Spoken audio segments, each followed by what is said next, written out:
नमस्कार. सिस्कृतीच्या माझ्या सगळ्या व्ह्यूअर्सना दिवाळीच्या खूप खूप शुभेच्छा. दिवाळी हा हिंदू संस्कृतीतला सर्वात मोठा आणि सर्वात महत्त्वाचा सण आहे. आणि आपल्याला बऱ्यापैकी एवढंच माहिती असतं की दिवे लावतात, अभ्यंगस्नान करतात, छान छान फराळाचं खातो आपण किंवा आकाशकंदील लावतो. या पलीकडे त्या 6 दिवसांचं वैशिष्ट्य काय? हे आज आपण जाणून घेणार आहोत. आणि त्यासाठी माझ्या स्टुडिओमध्ये खास मी इन्व्हाईट केलंय राधिका अडिवरेकर यांना. नमस्कार. नमस्ते. नमस्कार. आणि राधिका अडिवरेकर या संस्कृत शिक्षिका तर आहेत आणि शिवाय त्या कीर्तन विशारद आहेत. तर त्यांच्याकडनं आपण आज समजून घेणार आहोत की दिवाळीच्या 6 दिवसांचं महत्त्व काय. आणि सुरुवातच आपण अशी करूयात की पहिले तर दिवाळीचं काय महत्त्व आहे ॲज अ होल असं आपण जाणून घेऊया. सर्वप्रथम सगळ्यांना दिवाळीच्या खूप खूप शुभेच्छा. तुम्हाला सुद्धा धन्यवाद. आणि दिवाळी आपण नावापासून जर सुरुवात केली तर दीपावली असं त्याचं नाव आहे. दीप म्हणजे दिवा आणि त्याची आवली म्हणजे रांग, दिव्याची ओळ, दीपावली. आणि याच्यावरूनच त्याचं मराठी नाव आलं दिवाळी किंवा दिवाळी हे त्याचं अपभ्रंशात्मक नाव झालं तयार असं आपण म्हणूया. आपल्याला हे 6 दिवस माहिती असतात, पण शक्यतो आश्विन पौर्णिमेपासून म्हणजे कोजागिरी पौर्णिमेपासून ते त्रिपुरी पौर्णिमेपर्यंत असा हा दीपोत्सव साजरा केला जातो. आणि जास्त दिवस आहे. हां, जास्त दिवस आहे आणि हे 6 दिवस त्यातले महत्त्वाचे मानले जातात. आपला जर भारत देश आपण बघितला तर तो कृषी प्रधान देश आहे आणि त्यामुळे कृषीशी संबंधित अशा अनेक गोष्टी या सगळ्या दिवसांशी निगडीत आहेत असं आपल्याला लक्षात येईल. तर पहिल्यांदा म्हणजे जे 6 दिवस आपण म्हणतोय त्यातला पहिला वसुबारस म्हणजे बारस ते आपण बीजेपर्यंत एकेका दिवसाचं महात्म्य जाणून घेऊयात. अगदी. तर वसुबारशी बद्दल पहिल्यांदा ऐकायला आवडेल. हो, वसुबारस यालाच गोवत्स द्वादशी असं म्हणतात आणि नावावरूनच आपल्या लक्षात येईल की या दिवशी गायीची पूजा केली जाते. आणि गायीची पूजा नुसती करण्यापेक्षा सवत्स धेनूची पूजा केली जाते. तिच्या वासरासकट तिची पूजा केली जाते. म्हणजे ही गाय जी आहे ही वासरू जिच्या देण्याची क्षमता असलेली अशी गाय आहे, भाकड गाय नाहीये असं त्याच्यामध्ये एक शास्त्र आहे. आणि शिवाय अशा गायी आमच्याकडे आहेत आणि ह्या गायींचा आपल्याला पूर्ण वर्षभर उपयोग होणार आहे. त्या आपल्याला निरनिराळ्या प्रकारे मदत करत असतात. मुख्यत्वे करून दूध दुभत्यासाठी आपण गायीवर अवलंबून असतो. तर म्हणून गायीची पूजा केली जाते, तिच्या प्रति कृतज्ञता व्यक्त केली जाते. काही ठिकाणी असंही म्हणतात की या दिवशी दुधाचे कोणतेही पदार्थ आपण खायचे नसतात. हो का? ते वर्ज करायचे किमान ह्या दिवशी तरी, कारण आपण तिच्या प्रति कृतज्ञता व्यक्त करतोय. मग त्या दिवशी तरी ते दूध तिच्यासाठी आहे, तिच्या वासरासाठी आहे, त्यामुळे ते आपण त्या दिवशी नाही वापरायचं असं काही ठिकाणी बऱ्याच जणांना माहिती नसतं. तर अशी ही गोवत्स द्वादशी, ह्याला गुरु द्वादशी सुद्धा असं म्हणतात. कारण पिठापुरम मध्ये या दिवशी दत्तात्रेयांचा उत्सव चालू होतो, त्यामुळे याला गुरु द्वादशी सुद्धा म्हटलं जातं. आणि याच्या संदर्भात कथा पण खूप छान आहेत. मुख्यत्वे करून त्याचा आधार असा आहे की गायी आपल्याला उपकारक आहेत आणि म्हणूनच आपण गोमाता असं म्हणतो. आणि म्हणून गायींच्या प्रती ह्या दिवशी कृतज्ञता व्यक्त केली जाते. मुख्यत्वे करून हे सांगायचं की आज त्याचं इतकं स्वरूप बदललेलं आहे की खूप जण पुरणपोळ्याच भरवत असतात किंवा असं काहीतरी त्या दिवसापुरतं देतात. मग आजूबाजूला सगळा कचरा पडलेला असतो. काही जण ते काही पूजेचं जे साहित्य असेल ते प्लास्टिकच्या पिशवीतनं आणलं तर त्या पिशव्याही तिथेच टाकून जातात. तर असं गायी खातात आणि त्याचा खूप वाईट परिणाम शरीरावर होतो. अगदी बरोबर. तर हे आपण कृतज्ञता व्यक्त करण्याच्या विरुद्ध झालं. तर हे आपण ह्या दिवशी टाळायला हवं की जर गायीसाठी म्हणून जर आपल्याला काही करायचंय तर मुख्यत्वे करून ह्याचा भाग म्हणजे पूजा हा आहे. आणि मग नैवेद्यासाठी म्हणून त्या गोपालकाला आपण पैसे देऊ शकतो तिच्या चाऱ्यासाठी, किंवा एखादी गाय दत्तक घेता येते तशी आपण दत्तक घेऊ शकतो आणि वर्षभराचा चाऱ्याचा खर्च देऊ शकतो. पण हे मात्र सगळं आपण जे गायीच्या भोवती जे काही कचरा जमा करतो, चुकीच्या गोष्टी जमा करतो आणि त्यांनी अन्नाची सुद्धा नासडी होते, तर असं टाळायला हवं असं मला वाटतं. काही ठिकाणी आता शहरामध्ये सगळ्यांच्या घरी गायी असतीलच असं नाही, किंवा गावाकडे सुद्धा सगळ्याच घरांमध्ये गायी असतील असं नाही. मग अशा वेळेला गायींप्रती कृतज्ञता कशी व्यक्त करायची, तर गायीच्या मातीच्या मूर्ती तयार केल्या जातात आणि त्या रंगवल्या जातात. त्या मूर्तींच्या शिंगांना रंगवलं जातं, त्यांना कपड्यात एखाद्या कापडाची झूल पांघरली जाते आणि मग त्या गायीची पूजा केली जाते. प्रतिकात्मक पूजा आपण असं करतो आणि तेव्हा त्या गायीप्रती कृतज्ञता ह्या पद्धतीने व्यक्त केली जाते. आता हे झालं वसुबारशीचं. तर दुसरा दिवस धनत्रयोदशी असते. काही गोष्टी धनत्रयोदशी बद्दल पण माहिती आहेत, पण आता तुमच्याकडनं ऐकायला आम्हाला त्या. अगदीच. सगळ्यात महत्वाचं म्हणजे ह्या संपूर्ण दिवाळीचा जो उत्सव आहे याला यक्षरात्र असं म्हणतात. आणि यक्षरात्र का, तर यक्षराज कुबेर ह्याची पूजा केली जाते आणि धनत्रयोदशीच्या दिवशी ती पूजा केली जाते. सगळ्यात अत्यंत महत्वाची आणि अपूर्व म्हणजे पूर्वी कधी आपण न ऐकलेली अशी गोष्ट म्हणजे यक्षपत्नी जी आहे तिचं नावही लक्ष्मी आहे. बर. आणि त्यामुळे लक्ष्मी सह पूजा केली जाते कुबेरांची. आपण बऱ्याचदा असं बघितलं असेल की कुबेरांची मूर्ती आणि लक्ष्मीजींची मूर्ती आहे, तर आपल्याला असं कळत नाही की हे नक्की असं का आहे, नातं काय. तर कुबेरांना सुद्धा लक्ष्मीपती म्हटलं जातं. तर आता त्याचा संदर्भ असा आहे की जेव्हा एखादी व्यक्ती एखाद्या गोष्टीचा रक्षक असते तेव्हा त्याला, त्याच्यामध्ये संस्कृतचा पा धातू आहे, रक्षण करणे अशा अर्थाचा, तर ती रक्षणकर्त्री असल्यामुळे पती हा शब्द तिच्यासाठी लागू केला जातो. बऱ्याचदा पती म्हटल्यानंतर ती पत्नीच असायला हवी असं काही नाही. म्हणजे आता जर सेनापती असेल तर त्या सेनेशी काही त्याने लग्न केलेलं नसतं, पण सेनेचा रक्षण करता असतो म्हणून तो त्या सेनापती. तर इथेही थोडासा तसाच प्रकार असावा असं मला वाटतं, कारण धनाचं रक्षण करणारे जे आहेत ते कुबेर आहेत आणि म्हणून धनाचे पती म्हणून लक्ष्मीपती अशी त्यांची एक प्रतिमा ही तयार झाली असावी. ह्याच दिवसाला यमदीपदान सुद्धा करतात. तर दक्षिण दिशेला यमदेवांना उद्देशून काही दीपदान केलं जातं. तर त्याच्या मागे एक फार सुंदर कथा आहे. एकदा असं झालं की चक्क यमदेवांनी त्यांच्या दूतांना असं विचारलं की तुम्हाला प्राण जेव्हा तुम्ही हरण करता पृथ्वीवरून एखाद्या मनुष्याचे, तेव्हा असं कधी झालंय का की तुम्हाला खूप दुःख झालंय. बर. तर यमाच्या दूतांनी असं सांगितलं, यमदेवांच्या दूतांनी असं सांगितलं की हो, हैम नावाचा एक राजा होऊन गेला आणि त्या राजाचा जो राजपुत्र होता त्याचा विवाह झाला आणि विवाह होत तर चौथ्या दिवशी त्याचे प्राण हरण करायचे होते. ते काम यांच्यावर होतं. तर इतका सगळा मंगल उत्सव झाला, इतके सगळे आनंदात आहेत आणि आता ह्याचं प्राण हरण करायचं हे आम्हाला अतिशय कठीण गेलं असं दूतांनी सांगितलं.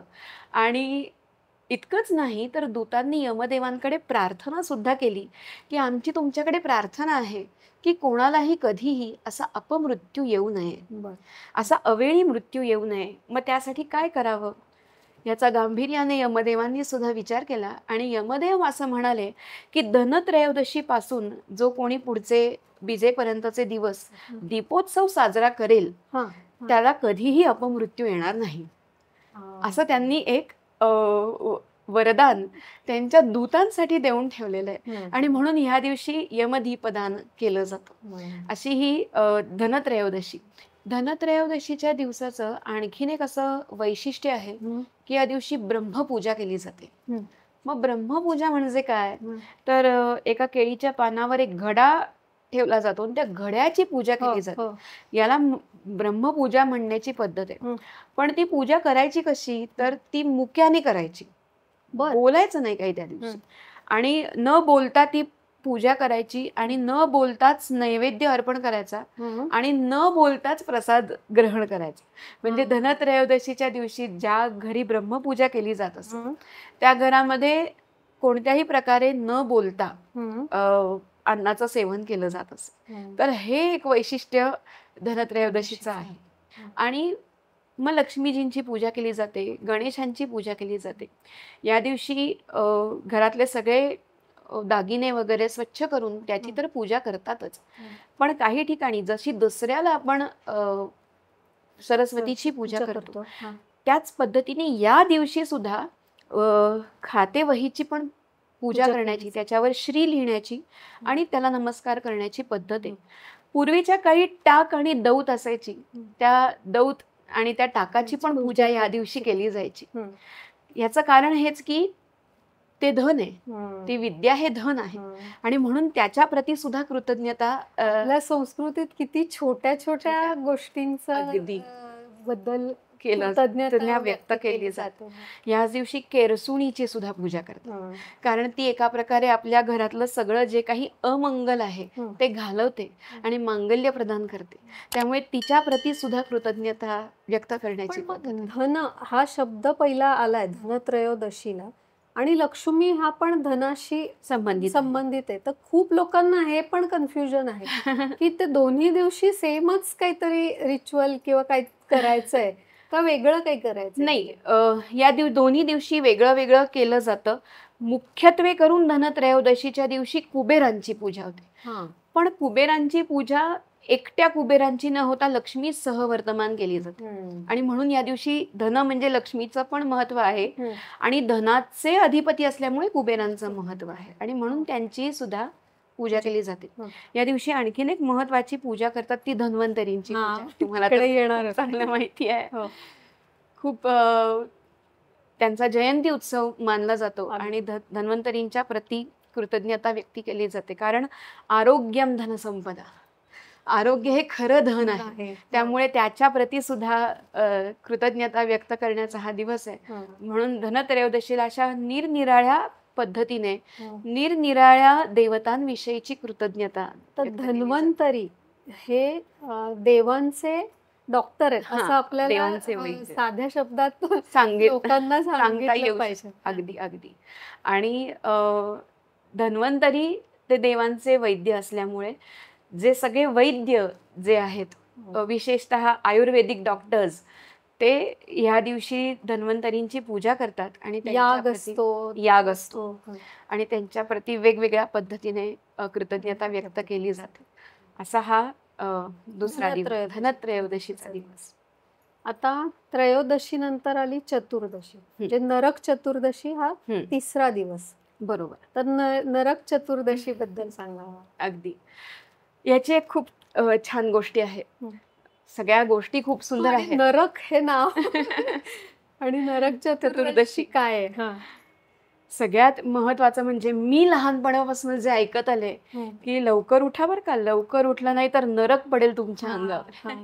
तर असं सांगितलं जातं. प्राग ज्योतिषपूर नावाचं ठिकाण आहे. या ठिकाणी नरकासूर नावाचा असुर होता, असुर राजा होता आणि या नरकासुराने अनेक राजांना पराभूत केलेलं होतं आणि सगळ्या राजस्त्रियांना बंदी बनवलेलं होतं. आपण जे म्हणतो 16,000 स्त्रिया, राजस्त्रिया त्याने बंदी स्वतःच्या कैदेमध्ये ठेवलेल्या होत्या. आणि मग अशा वेळेला त्या सगळ्या स्त्रियांची सुटका करणं आणि हे जे सगळे राजे आहेत ज्यांचा पराभव झाल्यामुळे त्यांच्या राज्यामध्ये सुद्धा त्यांचं राज्य काबीज करून त्याच्यामध्ये जो काही अनाचार चालू आहे तो थांबला पाहिजे, यासाठी भगवान श्रीकृष्णांनी नरकासुराचा वध केला.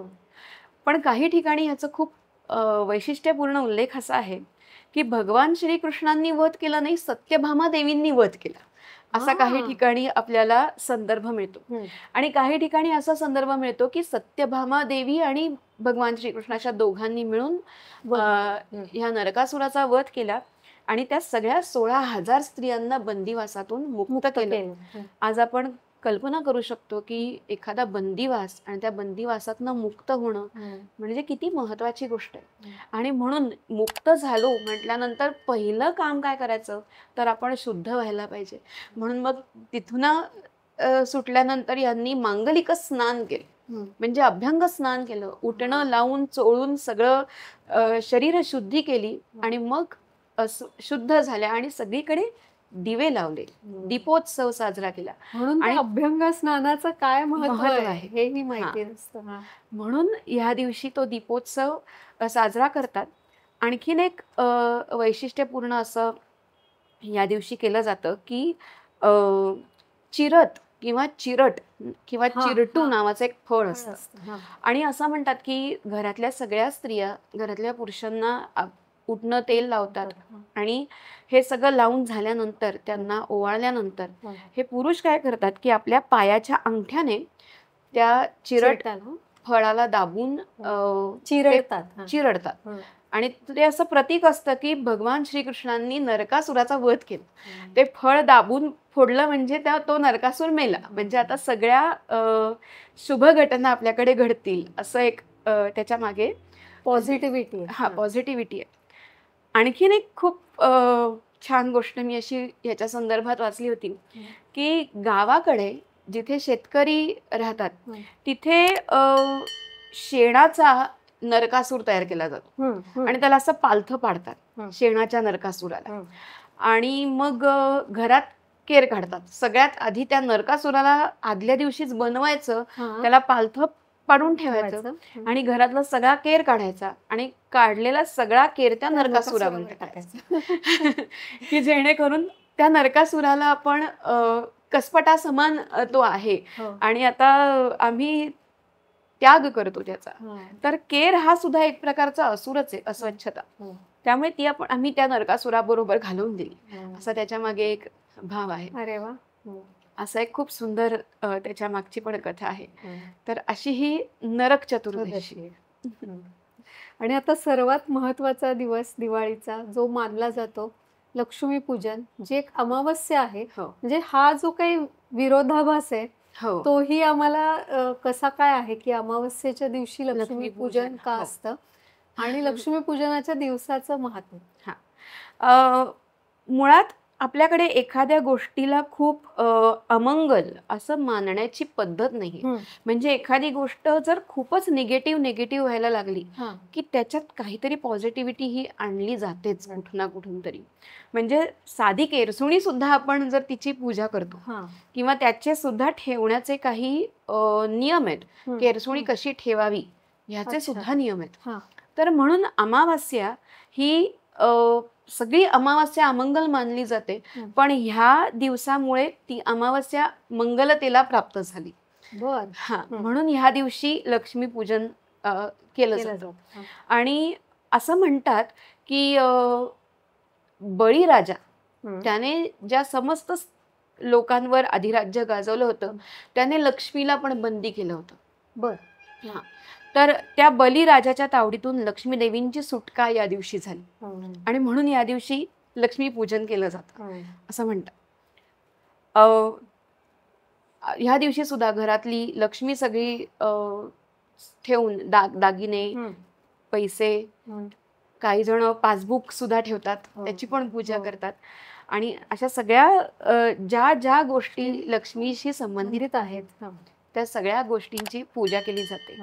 धनत्रयोदशीच्या दिवशी सुद्धा धणे आणि गूळ हे नैवेद्यासाठी वापरतात आणि लक्ष्मी पूजनाच्या दिवशी सुद्धा गूळ आणि धणे, कारण धणे आणि धन ह्याच्यात शाब्दिक काहीतरी साम्य आहे म्हणून ते ठेवलं जातं. आणि 2 का होईना धणे तुम्ही खायचे आणि त्याच्याबरोबर गूळ खायचा आणि म्हणजे तो नैवेद्य तुम्ही ग्रहण केला असा त्याचा अर्थ होतो.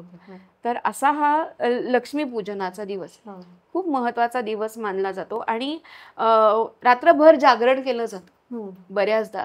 आणि जागरण करून करायचं काय तर वेगवेगळी स्तोत्र म्हणायची, वेगवेगळ्या पौराणिक कथा असतील किंवा ज्या काही चांगल्या गोष्टी असतील त्या सगळ्या त्याचं स्मरण करायचं. ज्या गोष्टींमधून आपण काहीतरी शिकू, आपल्याला काहीतरी चांगले सद्विचार मिळतील अशा गोष्टी आपण त्या दिवशी करायच्या आणि त्याच्यामध्ये काल व्यतीत करायचा. आणखीन एक या संदर्भात मला सांगावंसं वाटतं की एकट्या लक्ष्मी देवींची पूजा कधी करायची नसते. याचं कारण असं, जेव्हा लक्ष्मी देवी एकटे असतात तेव्हा त्या घुबडावर बसून येतात. आणि घुबडावर बसून येणाऱ्या ज्या लक्ष्मी आहेत त्या कशा आहेत तर अस्थिर आहेत. त्या कधीही स्थिर नसतात. त्यामुळे झोप उडवणार आहे, झोप उडवणारे आहेत. मग मग अरे बापरे, आता एवढा पैसा कुठे ठेवू, काय करू त्याचं, हे जे आहे ना, हे एकट्या लक्ष्मीच्या पूजनाचं प्रतीक आहे. त्यामुळे विष्णू सहित लक्ष्मींचं पूजन नेहमी करावं. कारण विष्णू सहित आल्या की गरुडावर बसून येतात. आणि अत्यंत चंचल असलेल्या लक्ष्मी देवी या कुठे स्थिर आहेत तर विष्णूपदी स्थिर आहेत. त्यामुळे समर्थांनी खूप सुंदर सांगितलंय. ते म्हणतात, अंतरी धरिता नारायणे लक्ष्मीसी काय येवणे, ज्याची लक्ष्मी तो आपणे बळकट धरावा. आणि म्हणून लक्ष्मी देवींची पूजा करताना नारायणासह पूजा करावी. कारण जिथे नारायण आहेत तिथे लक्ष्मी स्थिर आहे. म्हणून लक्ष्मी विचार आहे, खूप सुंदर विचार आहे. म्हणून आणि अगदी असंही जरी कमावलं जातं काय ते चांगल्या मार्गाने घरात आलं पाहिजे. अगदी तर ते व्यवस्थित तुमचं राहणार आहे. मी हेच सांगणार होते की विष्णू सहित लक्ष्मीची पूजा म्हणजे काय किंवा अंतरी धरिता नारायणे म्हणजे काय. तर जेव्हा आपल्याला माहिती असतं की विष्णू देवांना साक्षी ठेवून आपण लक्ष्मी मिळवतोय, तेव्हा अर्थातच ती योग्य मार्गाने मिळवली जाते. जोडोनिया धन उत्तम व्यवहारे उदास विचारे वेच करी, की उत्तम व्यवहार असावा आणि उदासपणे त्याचा वेच म्हणजे खर्च करताना सुद्धा त्या पद्धतीने विचारपूर्वक केला गेला पाहिजे. असं एक खूप सुंदर आपल्याकडे प्रत्येक छोट्या छोट्या गोष्टींना इतका वेगळा उदात्त असा काय त्याच्या मागे विचार आहे. आता हे झालं लक्ष्मी पूजनाचं. पुढचा दिवस आहे बलिप्रतिपदा. तर बलिप्रतिपदा बलिप्रतिपदा पाडवा ह्याच दिवशी गोवर्धन पूजा पण केली जाते. म्हणजे गोकुळामध्ये गोवर्धन लीला जी झाली, देवांनी करंगणीवर गोवर्धन पर्वत उचलला आणि इंद्राच्या कोपापासून सगळ्या गोकुळाचं रक्षण केलं, तो दिवसही हा मानला जातो. त्यामुळे गोवर्धन पूजा सुद्धा खूप लोकांना, मलाही नव्हतं माहिती, या दिवशी गोवर्धन पूजा सुद्धा केली जाते. ह्यात दुसरा असा संदर्भ आहे की बली सगळ्या असुरांचा राजा, आणि तो यज्ञ करत असताना त्याच्या यज्ञामध्ये त्याचे यज्ञ पूर्ण झाले असते तर सगळ्या स्वर्गावर वगैरे राज्य मिळालं असतं. मग तो नाही पूर्ण झाला पाहिजे. कारण आसुरी वृत्ती ही कधीही सत्तेवर यायला नाही पाहिजे. हा त्याच्या मागचा मूळ उद्देश. नाहीतर का बरं हे सगळ्या काळांच्याच उपयोगी लागू होतं. अगदी अगदी. आणि मग त्यामुळे वामन अवतार धारण करून भगवान विष्णू यज्ञामध्ये गेले आणि त्यांनी 3 पावलं जागा मागून घेतली. जरी असुर असला तरी राजा अत्यंत दानशूर होता आणि त्याने 3 पावलं जी जागा दिली त्याच्यातलं एका पावलाने पूर्ण पृथ्वी आणि स्वर्ग असं व्यापून घेतलं, दुसऱ्या पावलाने स्वर्ग व्यापून घेतला.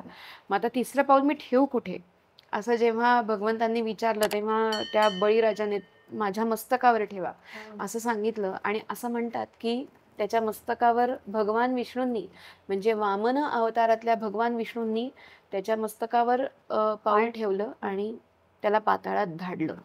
अगदी ढोबळ मानाने सांगितली ही कथा. पूर्ण त्याचे काही डिटेल्स इथे सांगितले नाहीत कारण ही कथा जनरली लोकांना सगळ्यांना माहिती असते. याच्यात आणखीन एक सांगायचा मुद्दा असा की त्या बळीला लोकांनी अनेक टोळ्या आल्या भारतामध्ये, म्हणजे साऊथ इंडियामध्ये, आणि त्या टोळ्यांनी त्या राजाला नेलं आपल्यासोबत असा एक उल्लेख आढळतो. आणि कुठे नेलं तर ऑस्ट्रेलियाच्या दिशेला नेलं, त्या साईडला नेलं. आणि तिथे असं म्हणतात की म्हणजे बळीला नेलं कुठे, पाताल लोकांमध्ये नेलं, म्हणजे ऑस्ट्रेलियाच्या साईडला नेलं असं आपण म्हणू शकतो.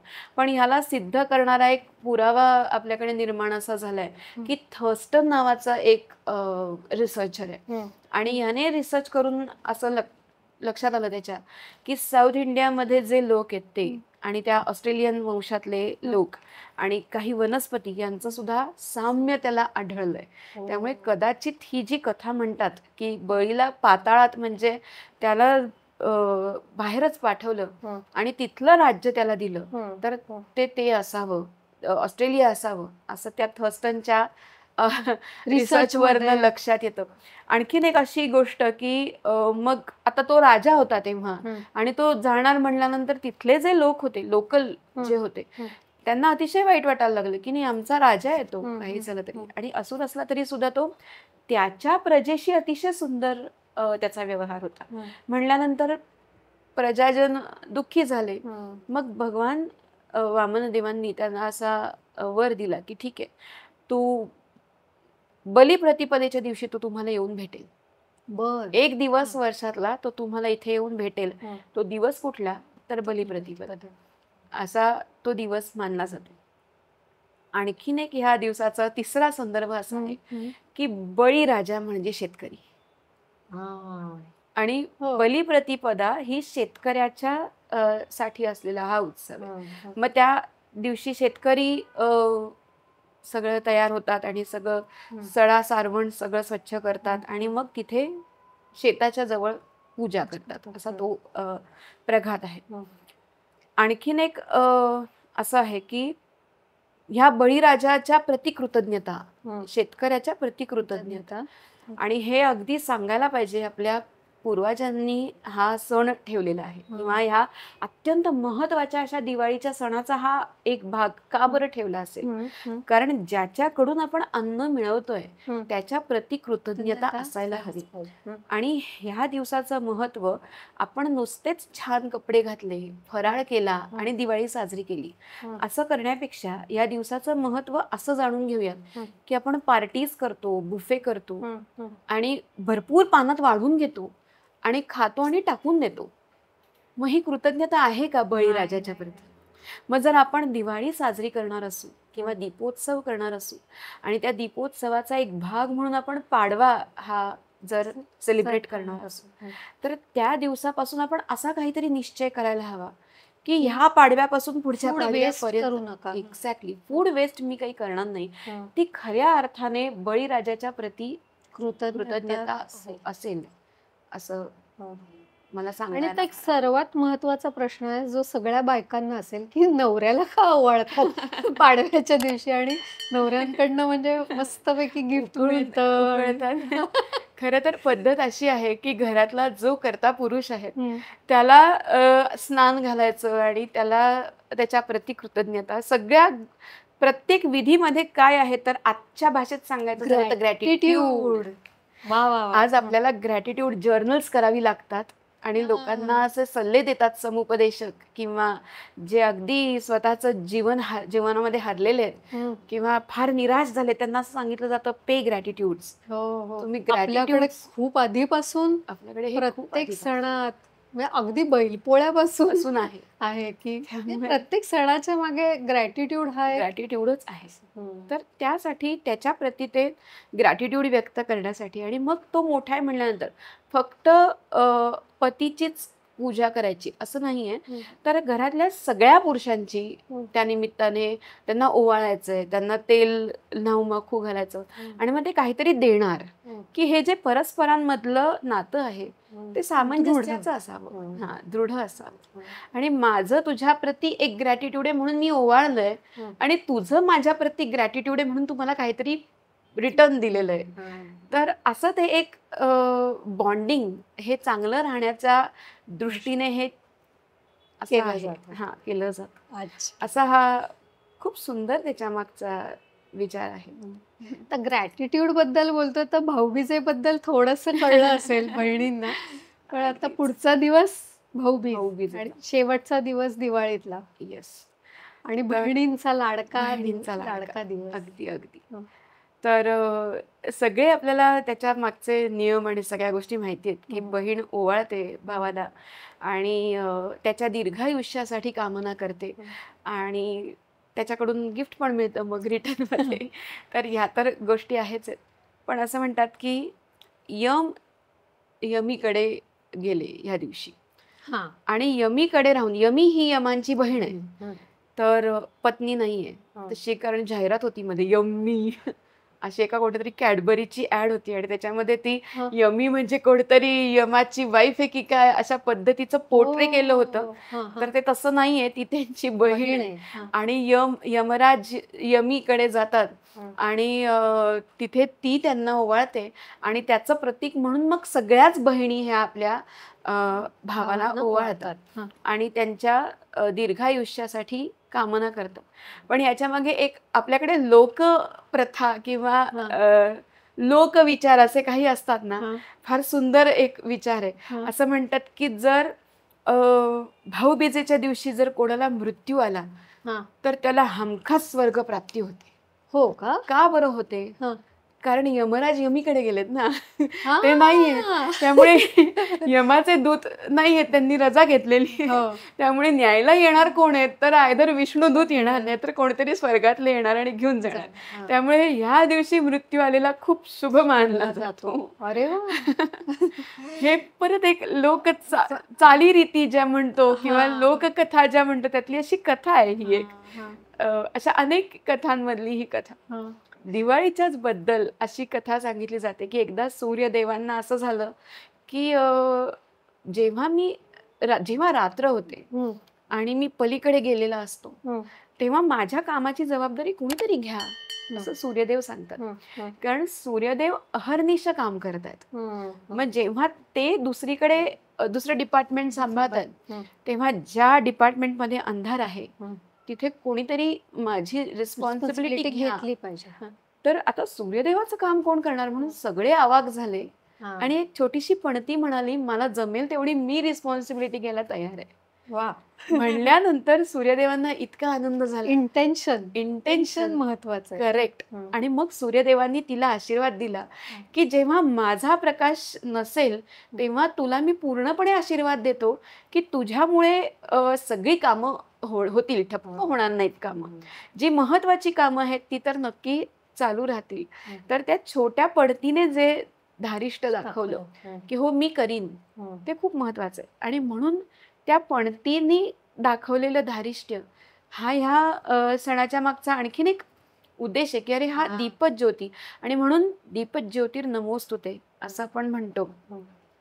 त्या दिव्याच्या ज्योतीच्या प्रती आपण कृतज्ञता बाळगतो आणि त्याला प्रार्थना करतो. सगळ्यांना माहितीये शुभं करोति कल्याणम आरोग्यम धनसंपदा शत्रुबुद्धिर्विनाशाय दीपज्योतीर नमोस्तुते. सगळ्यात महत्वाचं यातलं शत्रुबुद्धिर्विनाशाय. शत्रुविनाशाय म्हटलेलं नाहीये, शत्रू माझे संपून जाऊत असं म्हटलेलं नाहीये, त्यांच्यातली दुर्बुद्धी त्यांच्यातली दुर्बुद्धी निघून जावं असं म्हटलेलं आहे. म्हणजे परत एकदा सर्व समावेशकता या सणाच्या निमित्ताने आपल्याला सांगितली गेलेली. अरे वा. असं खूप सुंदर या सणाच्या मागे आपल्या पूर्वजांनी केलेला विचार आहे.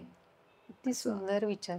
खरंच खूप सुंदर विचार. पण मग हा महिनाच काय आहे म्हणजे या सगळ्यात आपण जो कोजागिरी पासूनचा एक महिना असा सुरुवातीला बोललो तर विशिष्ट हाच का महिना आहे? हा, कार्तिक महिन्याचं काही विशेष महात्म्य पुराणांनी सुद्धा वर्णन केलेलं आहे. कार्तिक मास महात्म्य असं येतं.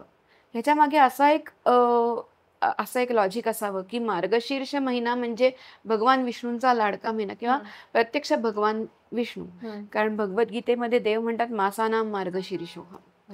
मग त्यांच्या मागे असणारा कोणता तर कार्तिक महिना आहे.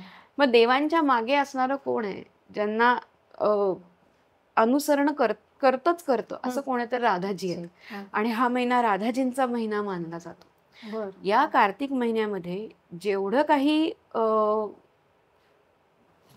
पूजा म्हणा, उपासना म्हणा, साधना म्हणा, या चांगल्या गोष्टी केल्या जातात त्याचं दुपटीने फळ प्राप्त होतं. आणि म्हणून हाच महिना असा आहे.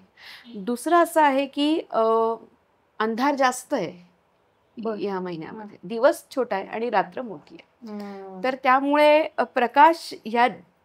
प्रकाशाचा सण म्हणून प्रकाशाची पूजा करावी असं एक आहे. आणखीन एक त्याच्या मागे असं वाटतं की ह्या दिवसांमध्ये ही शक्यता खूप जास्त आहे की माणसं लेथार्जिक होतील आणि झोपून राहतील जास्तीत जास्त.